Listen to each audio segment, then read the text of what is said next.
So it's getting hot outside, y'all. Y'all know what that means for me. Dress season. Dress, buy a dress. Dress, buy a dress. Hey, I can't merely rock cause I suck at that. Boom, buy a dress.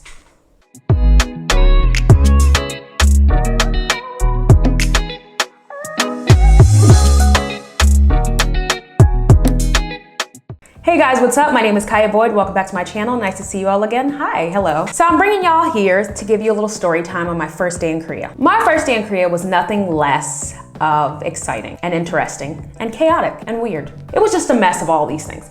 But I'm gonna sit here and tell you about my first day in Korea. Okay, so a little background story. I first came to Korea in 2015 by myself as a single female traveler in South Korea. In 2015, it was me. And of course, in 2015, there were not as many foreigners as there are today. Back then, it was a little different, but it was still an exciting experience. I remember at that time, I was just so anxious to get out of America and to go visit South Korea, which is the very first country I've been to by myself. Other country besides Canada, which doesn't really count for me because it's kind of like America. So I visited South Korea and that was the first country I've been to internationally and by myself. It was crazy. So I flew Asiana Airlines and my flight was a total of 14 hours. Yeah, I feel like I was a little bit of a Korea boo at the time. So I was like still excited to see EXO. Even though I was going to an EXO concert while being in Korea, that's not the point. I ended up going to Korea and Japan. I went to Korea for like 3 days, then I went to Japan for 3 days, and then I went back to Korea to stay for the rest of the 2 weeks that I was there. I went to Korea. Once we finally touched down, I was freaking crying my eyes out because I was so happy. It was like everything I had ever dreamed it would be, only from the runway. But when we were in the air, I was looking at like Korea, Incheon, and I'm just like, this is Korea. So I arrived, and before I got to Korea, I booked my hotel accommodation. So after I landed and I went through immigration and all that good stuff, picked up my luggage, I immediately went to the immigration desk because I wanted to know which bus to take in order to get to where I needed to go. I had already done my research beforehand. And actually I learned a lot of stuff from watching Megan Bowen's videos before I came to Korea as well. So I knew not to get in a taxi. But anyways, of course, taxi drivers were at the airport trying to sell me on it, like, come get a taxi with us. I'm like, no, 괜찮아요, 필요 없어요, just like leave me alone. And that was back when like my Korean was not that good, but I knew how to say that. You bet I did. I had a little bit of trouble finding my hotel, but I eventually found it. And when I got there, I didn't realize it at the time, but now that I know, it wasn't even a hotel. It's something that we call in Korea a goshwon, and it's literally like a dorm room with like a shared kitchen, a shared bathroom. But the place that I went to, shared kitchen, bathroom was in my room. It was so weird to me because I'm like,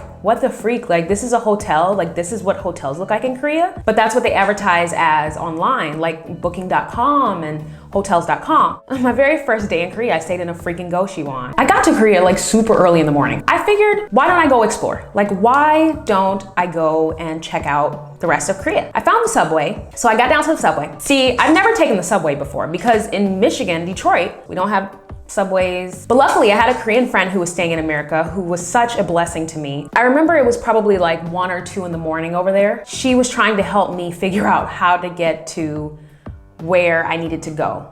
And she was so patient with me. Like, I could not understand how to get to the other side, like the other direction to go to Myeongdong from that subway. And it was like every time she explained it, I kept more and more confused and I was going in and out, scanning constantly. I ended up only finding out how to go to where I needed to because a high school girl saw me looking at a map, like just a big map, kind of looking around. And she was so cute. She just came over to me and kind of like took it from me and was like, we didn't even talk. We didn't say 2 words to each other. She just said, and she pointed, she helped me get to where I needed to go, like on the right train and everything. It was the sweetest thing ever. And right before I was going to the subway station, after I got my T-Money card, I was walking down the street. This is my first time being in a foreign country. So I'm like super freaking paranoid. I see this man constantly like staring at me and he's behind me walking. So if I stop, he stopped. If I keep walking, he walking. So I was like, I swore up and down that this man was stalking me. So I called the Korean friend that I have, the girl, back home, and I call her and I say like, hey, like I'm scared, I think I'm being stalked. And she's literally trying to calm me down, like, Kiya, calm down, like he's 100% not stalking you in daylight. And I'm like, I don't know, it looks like he is. After about 20 minutes, he turned down a corner and yeah, I think I was wrong.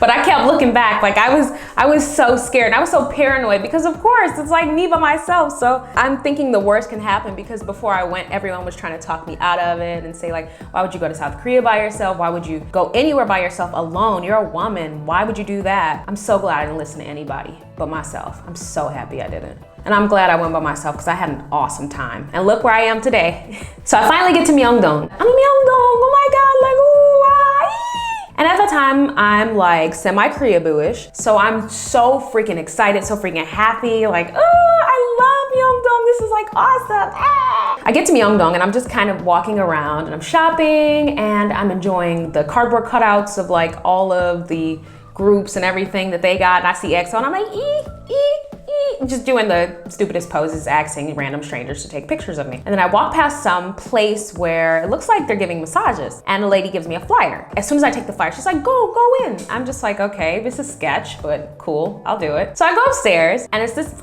old Korean man who's kind of like, you want a massage? I'm like, yeah. He can't speak no English. I could barely make out what he was saying because my Korean wasn't that great at that time, but I can understand things here and there. I laid on the table, nothing weird, and he's just like massaging me. This massage hurted so freaking bad. Like it hurt like crazy. And the thing is, I couldn't speak Korean very well at that time. So he got his like elbowing this crap into my back, like real hard. And he just like this. I'm kind of like, like I'm actually like in pain, kind of like, like a little bit, like a little screaming and stuff. And he says like, sege, which means like harder. Me, I don't know what the freak he's saying. I just like, nah. And he's doing this even harder. I'm dying at this point. Like it hurt so freaking bad. Oh my gosh, my back hurt even thinking about that, John. I got that massage and eventually he elbowed my back so hard that I fell asleep. Anyway, so I left there and I'm in a daze and a fog because I'm so tired. I hadn't eaten since before I got off of the plane. Like I had like my little breakfast on the plane. So I was like starving and I found like some restaurant. I don't know, I just walked in. I didn't look at the menu or anything. I just walked in and that's when I asked for the menu. So I ended up having to figure out the menu in Korean and I ordered maybe like pork cutlet. When they brought it to me, probably should have asked beforehand, like what exactly it had on it. But in the picture, it didn't have no mayonnaise and like little lettuce and stuff on there. When they brought it over to me, they poured like mayonnaise on top of it. Like, I guess it's like supposed to be like for design or for decoration. I could have went without it because I hate mayonnaise. I won't even touch the food if it got it on there. So I saw it and I really tried to eat around it, but it was so hard for me. I couldn't do it. So I paid them and I gave them an extra like 5,000. But I tell y'all, I could not eat it. I could not eat it. I felt so bad about wasting it, but no, I can't. I'm too picky with my food. I can't do it. I can't do sauces. I don't like that. Mayonnaise, no. Finally, I decided after what was a long but successful day, I wanted to go home. So I kind of had a really ghetto first day. So anyways, I was going back to my station from where my hotel was and I could not figure out what exit, like I forgot completely like what exit my hotel was at. So I think I walked like too far in the other direction. Eventually I just was like, let me call a taxi. And at this point I started panicking. Like I was freaking the freak out because I was so scared. I'm like by myself. I don't know where I'm going. And at this point it was like getting dark. I'm still walking and at this point now it's completely dark. Of course I read online that Korea was like safe and stuff, but who's to say like, you know, what could happen? Anything could happen. So I was so scared and I was walking by myself just like panicking. So yeah, I was panicking, freaking out. My friend wasn't awake at that time, so she didn't answer. Eventually I saw like the yellow cars and figured out, yeah, it's a taxi. So I got a taxi and I remembered the business card that I got from the Goshiwon that I was staying at. I gave it to the taxi driver. The taxi driver ended up taking me back to my hotel. But I fell asleep in the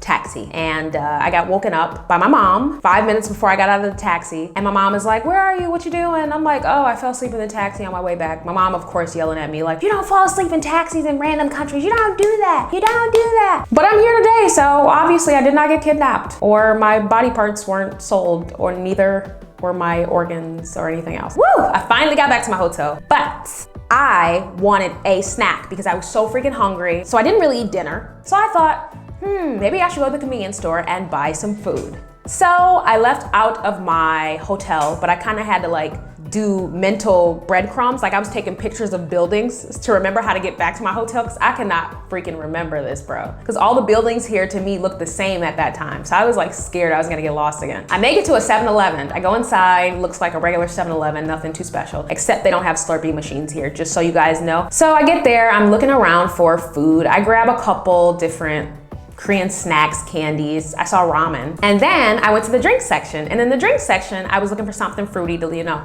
quench my thirst. So I picked up a bottle of what I thought was like some blueberry juice, right? It was in this green bottle. I got this blueberry juice. I could not understand the writing on this Korean bottle. It looked a little weird. I could only read Korean like that was like typed or formally written, but not like the way that this was scribbled out. So I got this blueberry juice, right? And I take it back to my room with my ramen and stuff. I open it and I drink all of this blueberry juice. And I'm like, bro, it tastes a little funny. Like it tastes kind of like medicine. I didn't really like it too much because I thought it was like a little too medicine-y tasty, but I drank it because I'm like, it's Korea. I gotta experience all of Korea. So it turns out when I looked up everything that I freaking ate and drank, the food was fine. And then I looked up my drink and found out that I had accidentally drank a whole bottle of blueberry soju.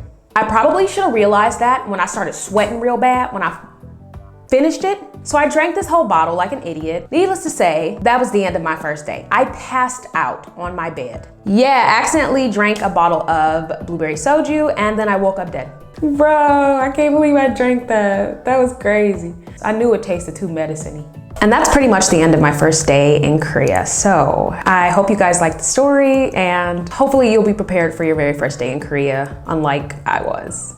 So if you guys like this video, don't forget to like, comment down below. Please tell me your thoughts. Let me know what you guys think of this video in general. Don't forget to subscribe. Please push the subscribe button right now. Don't forget to do that. And also don't forget to push the bell. The bell is very important if you want to get updates from me and to see when I upload my videos, that kind of stuff. Also, don't forget to follow me on Instagram. Instagram is the best way to keep up with my life, and you can talk to me there, comment, like, all that stuff. If you guys wanna interact with me, I'm gonna be there. So thank you so much for watching this video, and I'll see you next time. Bye.